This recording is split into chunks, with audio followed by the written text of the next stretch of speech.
Good morning friends, నేను మీ సాయి మల్లేష్ని మాట్లాడుతున్నాను. ముందుగా మా ఛానల్ సబ్స్క్రైబ్ చేసి లైక్ చేసి షేర్ చేయండి. అదేవిధంగా ఈరోజు వార్తల్లోని ముఖ్యాంశాలు తెలుసుకుందాం. ఆంధ్రజ్యోతి వెలుగు దినపత్రిక 4 మెడికల్ కాలేజీలకు గ్రీన్ సిగ్నల్, పర్మిషన్లు ఇవ్వాలని ఎన్ఎంసీకి కేంద్రం ఆదేశం. ఈ ఏడాది మొత్తం 8 మెడికల్ కాలేజీల ఏర్పాటు. ఒక్కో కాలేజీలో 50 సీట్ల చొప్పున అందుబాటులోకి. రాష్ట్రంలో 4090కి పెరిగిన మొత్తం మెడికల్ సీట్లు. యాదాద్రి,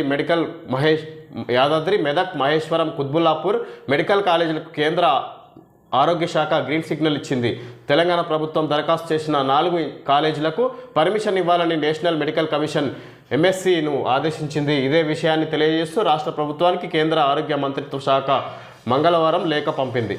4 మెడికల్ కాలేజీలకు గ్రీన్ సిగ్నల్, ఇక్కడ పర్మిషన్లు ఇచ్చినట్టుగా చూసుకోవచ్చు. అదేవిధంగా ఇక్కడ 4 మెడికల్ కాలేజీలు యాదాద్రి, మెదక్, మహేశ్వరం, కుత్బుల్లాపూర్ మెడికల్ కాలేజీలకు కేంద్ర ఆరోగ్య శాఖ గ్రీన్ సిగ్నల్ ఇచ్చినట్టుగా చూసుకోవచ్చు. ఇక్కడ ఒక్కో కాలేజీలో 50 సీట్ల చొప్పున అందుబాటులోకి. రాష్ట్రంలో 4090కి పెరిగిన మొత్తం మెడికల్ సీట్లు.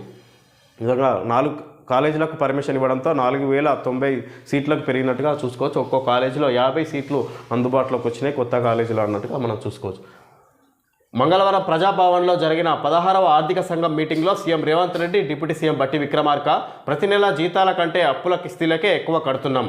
జీతాలకు 5000 కోట్లు అయితే అంతకంటే ఎక్కువ బాకీలకే పోతున్నాయి. డిప్యూటీ సీఎం బట్టి 10 ఏళ్ల తర్వాత కట్టేలా కండిషన్స్తో గత సర్కార్ భారీగా రుణాలు తెచ్చింది. ఆ అప్పులు ఇప్పుడు మేము తీరుస్తున్నాం. కేంద్ర పథకాలు వినియోగించుకోవాలంటే కఠిన నిబంధనలు, దీనివల్ల ఇబ్బందులు ఎదుర్కొంటున్నామని కామెంట్.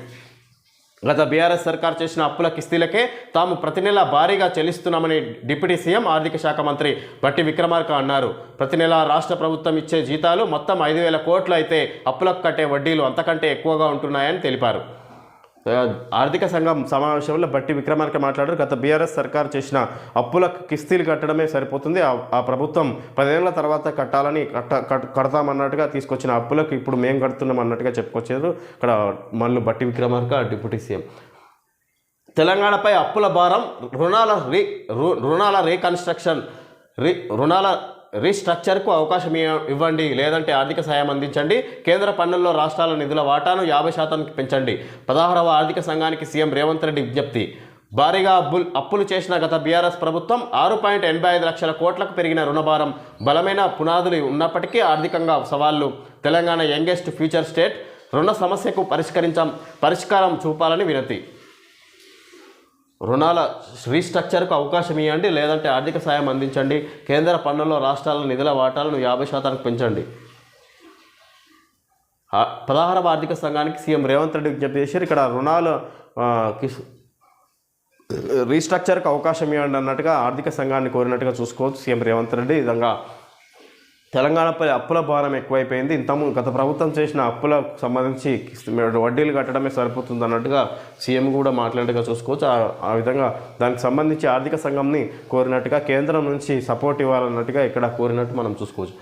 తెలంగాణపై అప్పుల భారం పెరిగింది, ఆర్థికంగా సవాళ్లను ఎదుర్కొంటున్నదని 16వ ఆర్థిక సంఘానికి సీఎం రేవంత్ రెడ్డి తెలిపారు. రాష్ట్ర రుణాలను రీస్ట్రక్చర్ చేసుకునేందుకు అవకాశం ఇవ్వాలని, లేదంటే అదనంగా ఆర్థిక సాయం అందించాలని విజ్ఞప్తి చేశారు. అలాగే కేంద్ర పన్నుల్లో రాష్ట్రాలకు పంపిణీ చేసే నిధుల వాటాను 41% నుంచి 50% పెంచాలని కోరారు. మంగళవారం ప్రజాభవన్లో 16వ ఆర్థిక సంఘం చైర్మన్ అరవింద్ పనగరియా సభ్యులతో CM Revanth Reddy, deputy CM బట్టి విక్రమార్క మంత్రులు సమావేశమయ్యారు. ఈ సందర్భంగా సీఎం రేవంత్ మాట్లాడుతూ తెలంగాణకు బలమైన పునాదులు ఉన్నప్పటికీ అప్పుల కారణంగా ఆర్థికంగా అనేక సవాళ్లను ఎదుర్కొంటున్నదని చెప్పారు. గత ప్రభుత్వం భారీగా అప్పులు తీసుకుంది. గత ఆర్థిక సంవత్సరం చివరి నాటికి అప్పుల భారం 6.85 లక్షల కోట్లకు పెరిగింది. ఇందులో బడ్జెటేతర రుణాలు ఉన్నాయి. రాష్ట్ర ఆదాయంలో అధిక శాతం రుణాల చెల్లింపులకే పోతున్నది. రుణాలు, వడ్డీల చెల్లింపులు సక్రమంగా నిర్వహించకపోతే రాష్ట్ర పురోగతిపై ప్రభావం పడే అవకాశం ఉంది. ఈ నేపథ్యంలో రుణాల సమస్యను పరిష్కరించుకునేందుకు తగిన సాయం, మద్దతు ఇవ్వాలని కోరారు. విధంగా అప్పుల భారం ఎక్కువైపోయింది తెలంగాణలో. ఈ విధంగా తెలంగాణ రాష్ట్రం సమర్థంగా అన్ని విధాలుగా ఉన్నప్పటికీ అప్పుల వల్ల దాన్ని అధిగమించలేకపోతుంది. ఈ విధంగా వెనుకబడిపోతుంది ఆర్థికంగా అన్నట్టుగా చెప్పుకొచ్చారు సీఎం రేవంత్ రెడ్డి. అన్ని సదుపాయాలు, వనరులు ఉన్నా కూడా అప్పుల భారం వల్ల, దానివల్ల గత ప్రభుత్వాలు చేసిన అప్పులను వడ్డీలు కట్టడమే సరిపోతుంది. దీనివల్ల వచ్చిన ఆదాయం సరిపోతలేదు ప్రభుత్వానికి. కేంద్ర ప్రభుత్వం నుంచి ఆర్థికంగా ఆదుకోవాలి కేంద్ర ప్రభుత్వం అన్నట్టుగా ఆర్థిక సంఘం 16వ ఆర్థిక సంఘాన్ని కోరినట్టుగా చూసుకోవచ్చు ఇక్కడ సీఎం రేవంత్ రెడ్డి.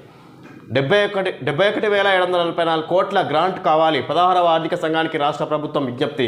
ఫోర్త్ సిటీకి 12,972 కోట్లు, మిషన్ భగీరథకు 11,996 కోట్లు, మూసీ రివర్ ఫ్రంట్కు 7,000 కోట్లు, మున్సిపాలిటీల్లో అండర్ గ్రౌండ్ సీవరేజీ సిస్టమ్కు 7,200 కోట్లు, స్కూల్స్ అప్గ్రేడేషన్, గురుకుల విద్యాలయాల నిర్మాణానికి 4,500 కోట్లు ప్రతిపాదనలను పనగరియా టీం ముందుంచిన ప్రభుత్వం. వివిధ municipality, Musi river front, mission భగీరథకు, ఫోర్త్ సిటీకి అండర్ గ్రౌండ్ సివరేజ్ సిస్టమ్కు, స్కూల్ అప్గ్రేడేషన్, గురుకుల విద్యాలయాల నిర్మాణానికి వివిధ ప్రతిపాదనలు పనగరియా టీం ముందుంచిన ప్రభుత్వం. ఈ విధంగా పనగరియా టీం ముందుంచిన ప్రభుత్వం అని చూసుకోవచ్చు. వివిధ అభివృద్ధి కార్యక్రమాలకు సంబంధించి కోట్లలో ఉన్నట్టుగా చూసుకోవచ్చు, కోరుతున్నట్టుగా మనం చూసుకోవచ్చు. ఈ విధంగా skill university, mission Bhagiratha, Musi river front అభివృద్ధికి, అదేవిధంగా మున్సిపాలిటీ అండర్ గ్రౌండ్ అభివృద్ధికి, స్కూల్స్ అప్గ్రేడేషన్, గురుకుల విద్యాలయాలకు సంబంధించిన వివిధ భవన నిర్మాణాలకు, వాళ్ళ విద్యాలయాల నిర్మాణానికి 4,500 కోట్లు విధంగా వివిధ వీటికి సంబంధించి ఆర్థిక సంఘాన్ని కోరినట్టుగా చూసుకోవచ్చు. వీటి కోసం కేంద్ర ప్రభుత్వం నుంచి తొందరగా మంజూరు చేయించాలన్నట్టుగా ఆర్థిక సంఘాన్ని కోరినట్టు చూసుకోవచ్చు మనం ఈ సందర్భంగా. కోటి మహిళా వర్సిటీకి చాకలి ఐలమ్మ పేరు. కోటి మహిళా వర్సిటీకి చాకలి ఐలమ్మ పేరు పెడుతున్నట్టు సీఎం రేవంత్ రెడ్డి ప్రకటించారు. ఆమె మనుమరాలు శ్వేతను మహిళా కమిషన్ సభ్యురాలిగా నియమిస్తున్నట్టు వెల్లడించారు. కోటిలో ఉన్న మహిళా వర్సిటీకి చాకలి ఐలమ్మ పేరు ప్రకటించినట్టుగా చూసుకోవచ్చు సీఎం రేవంత్ రెడ్డి. ఆమె మనుమరాలు శ్వేతను మహిళా కమిషన్ చైర్మన్గా నియమించినట్టుగా మనం మహిళా కమిషన్ సభ్యురాలిగా నియమించినట్టుగా చూసుకోవచ్చు. రుణమాఫీ సర్వే 50% పూర్తి. రాష్ట్రంలో రుణమాఫీకి సంబంధించి ఫ్యామిలీ సర్వే 50% పూర్తయింది. అధికారులు గ్రామాలకు వెళ్లి వివరాలు సేకరిస్తున్నారు. ఇప్పటికే 2.65 లక్షల రైతు కుటుంబాలను గుర్తించారు.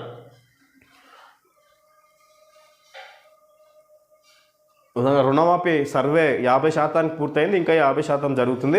ఎవరికైతే రుణమాఫీ అందలేదో వాళ్ళంతా ఇప్పటి వరకు 2.65 లక్షల రైతులను గుర్తించినట్టుగా చూసుకోవచ్చు రాష్ట్ర ప్రభుత్వం. మణిపూర్లో మళ్ళీ ఉద్రిక్తత నెలకొంది. డీజీపీ స్టేట్ సెక్యూరిటీ అడ్వైజర్ను తొలగించాలని డిమాండ్ చేస్తూ ఇంఫాల్లో స్టూడెంట్లు చేపట్టిన రాజ్భవన్ ముట్టడి హింసాత్మకంగా మారింది. ఈ ఘటనలో 40 మంది స్టూడెంట్స్ గాయపడ్డారు. మణిపూర్లో మళ్ళీ ఉద్రిక్తత మొదలైంది. ఇక్కడ విధంగా అక్కడ అల్లర్లు చెలరేగుతున్నట్టు చూసుకోవచ్చు. దానికి సంబంధించి డీజీపీ స్టేట్ సెక్యూరిటీ అడ్వైజర్ను తొలగించాలని డిమాండ్ చేస్తున్నట్టు ఇంపాల్ స్టూడెంట్లు చేపట్టిన రాజ్భవన్ ముట్టడి హింసాత్మకంగా మారింది. ఈ ఘటనలో 40 మంది స్టూడెంట్స్ గాయపడినట్టుగా చూసుకోవచ్చు. అక్కడి అధికారిని తొలగించాలన్నట్టుగా డిమాండ్ చేస్తున్నట్టు చూసుకోవచ్చు విద్యార్థులు. ఆ ఘటనలో 40 మంది విద్యార్థులు గాయపడినట్టుగా తెలుసుకోవచ్చు. ఇండియాలో ఎన్నికలకు ఫ్యూచర్ ప్లానింగ్ బాగుంది. పట్టణాభివృద్ధి ప్రభుత్వం ఫోకస్ పెట్టడం ఇంప్రెస్ చేసింది. 16వ ఆర్థిక సంఘం చైర్మన్ అరవింద్ పనగరియా ప్రశంస. జీడీపీలో తెలంగాణ వాటా గణనీయంగా ఉంది. సెస్ సర్ఛార్జీల్లో రాష్ట్రాలకు వాటాపై మేం సిఫార్సు చేయలేం. ఆ వాటా రావాలంటే రాజ్యాంగంలో సవరణ చేయాలని వెల్లడి. ఫ్యూచర్ ప్లానింగ్ బాగుంది. పట్టణ అభివృద్ధిపై ప్రభుత్వం ఫోకస్ పెట్టడం ఇంప్రెస్ చేసింది. 16వ ఆర్థిక సంఘం చైర్మన్ అరవింద్ పనగరియా ప్రశంస. జీడీపీలో తెలంగాణ వాటా గణనీయంగా ఉంది. సెస్ సర్ఛార్జీల్లో రాష్ట్రాలకు వాటాపై మేం సిఫార్సు చేయలేం. ఆ వాటా రావాలంటే రాజ్యాంగంలో సవరణ చేయాలని వెల్లడి.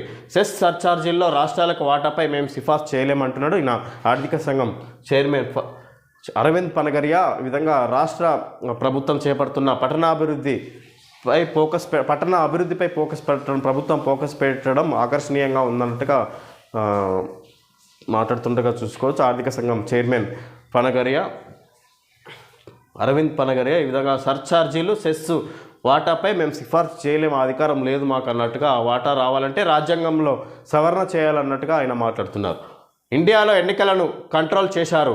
బీజేపీ ఎలక్షన్ కమిషన్ వంత పాడింది. రాహుల్ గాంధీ మోడీ అంటే ద్వేషం లేదు, ఆయన అభిప్రాయాలనే వ్యతిరేకిస్తా. అమెరికాలో కాంగ్రెస్ నేత కామెంట్లు.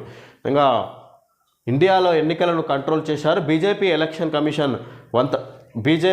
ఎలక్షన్ కమిషన్ వంత పాడింది అన్నట్టుగా రాహుల్ గాంధీ మాట్లాడుతున్నారు. అమెరికాలో కాంగ్రెస్ నేత కామెంట్లు, ఆయన అభిప్రాయాలను ఆయన మోడీ అంటే కోపం ద్వేషం లేదు, ఆయన అభిప్రాయాలను అంటే తప్పుపడుతున్నాను అన్నట్టుగా మాట్లాడుతున్నారు రాహుల్ గాంధీ. చెరువుల్లో కబ్జాలపై కలెక్టర్ల కొరడ. పెద్దపల్లి జిల్లాలోని బందంపల్లి చెరువు బఫర్ జోన్లో వెంచర్ గోడను తొలగిస్తున్న అధికారులు. హైడ్రా స్ఫూర్తితో జిల్లాల్లో యాక్షన్ షురు. గత 10 ఏళ్లలో అడ్డగోలుగా ఆక్రమణలు, నగరాలు పట్టణాల్లోని చెరువు శిఖార్లలో వెంచర్లు నిర్మాణాలు.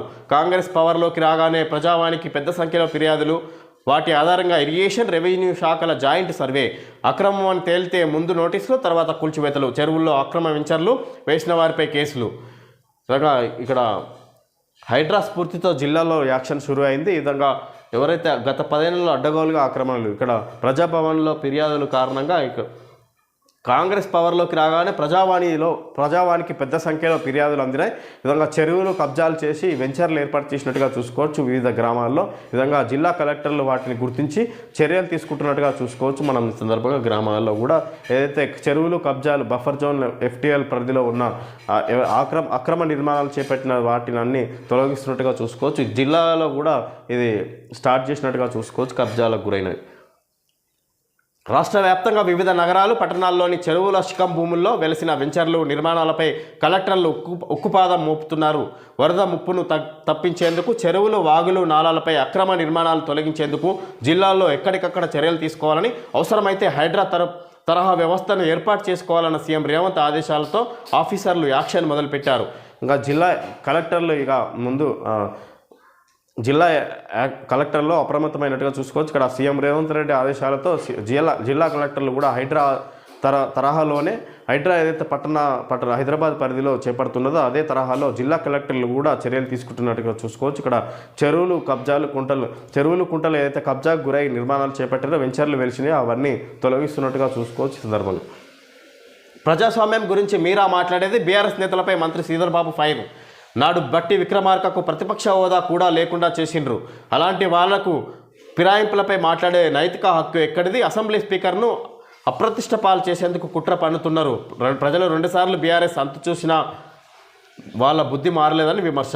ప్రజాస్వామ్యం గురించి బీఆర్ఎస్ మాట్లాడేది? ఆ పార్టీలోనే ప్రజాస్వామ్యం లేదు. బీఆర్ఎస్లో ట్వీట్లు పెట్టేది, మాట్లాడేది కేటీఆర్, హరీష్ రావు మాత్రమే.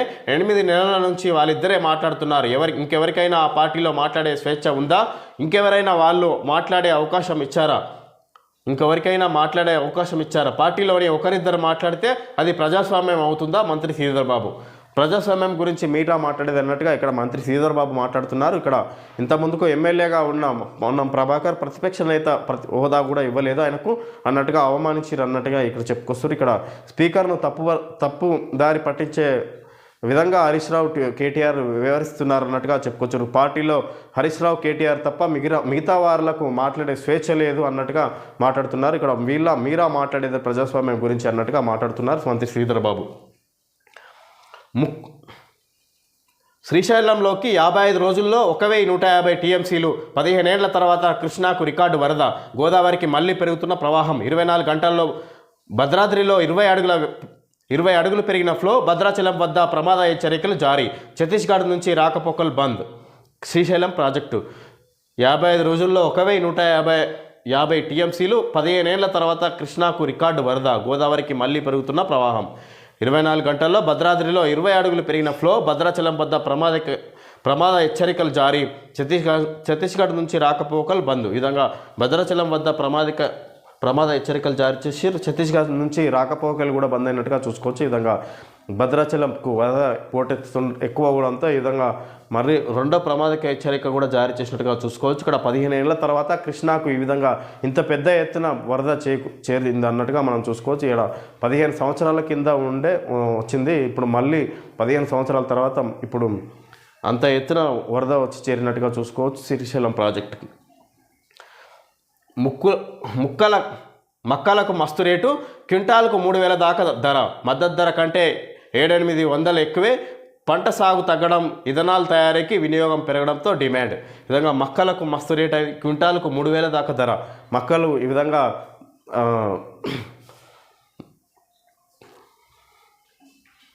పంట సాగు తగ్గింది, అదేవిధంగా దాని ఉపయోగం పెరిగింది, వినియోగించడం పెరిగిన కారణంగా మక్కలకు రేటు పెరిగిందని చూసుకోవచ్చు.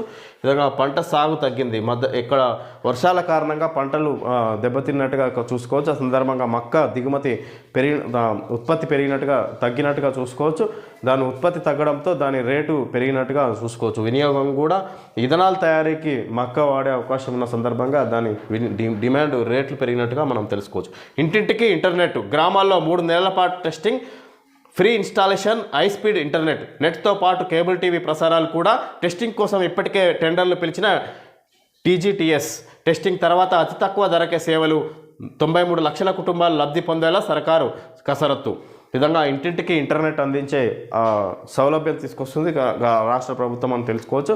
వివిధ గ్రామాల్లో టెస్టింగ్ కోసం ముందుగా 3 నెలల పాటు testing, free installation high speed internet విధంగా ఫ్రీ ఇన్స్టాలేషన్ చేసి హై స్పీడ్ ఇంటర్నెట్ కూడా అందిస్తారంట ప్రభుత్వం. ఈ విధంగా నెట్తో పాటు కేబుల్ టీవీ ప్రసారాలు కూడా టెస్టింగ్ కోసం ఇప్పటికే టెండర్లు పిలిచిన టీజీటీఎస్ టెండర్లు కూడా పిలిచారు టెస్టింగ్ కోసం. ఈ విధంగా తర్వాత టెస్టింగ్ సక్సెస్ అయినాక మొత్తం రాష్ట్రం అంతా మన అందించే అవకాశం ఉన్నట్టుగా చూసుకోవచ్చు. ఈ సందర్భంగా 93 లక్షల కుటుంబాలు లబ్ధి పొందేలా సర్కారు కసరత్తు. తిన్మార్ వెల్కమ్ గణేష, హుస్సేన్ సాగర్లోనే నిమజ్జనం. ఈ విధంగా హైకోర్టులో పిటిషన్ వేసిన సందర్భంగా ఇక్కడ హుస్సేన్ సాగర్లో నిమజ్జనం చేయకూడదు గణేష్లో అన్నట్టుగా ఇక్కడ పిటిషన్ వేసిన కారణంగా హైకోర్టు చర్చించిన తర్వాత ఇప్పుడు ముందే ఎందుకు ఈ విధంగా మరి పిటిషన్ వేయలేదు, ఇప్పుడు సందర్భానికి బట్టి వేయాలని ఎందుకు అన్నట్టుగా ఇక్కడ ప్రశ్నించినట్టుగా చూసుకోవచ్చు ఆ పిటిషన్ దారిని. విధంగా దానికి అనుమతి ఇచ్చినట్టుగా చూసుకోవచ్చు. ఇక్కడ విషయం ఇంకా మరి వేరే దారి లేక హుస్సేన్ సాగర్లోనే నిమజ్జనం చేయొచ్చు అన్నట్టుగా హైకోర్టు తీర్పునిచ్చినట్టుగా మనం తెలుసుకోవచ్చు. సందర్భంగా ఓకే ఫ్రెండ్స్, ఈరోజు వార్తల్లో ముఖ్యాంశాలు తెలుసుకోవడం జరిగింది. Thank you friends.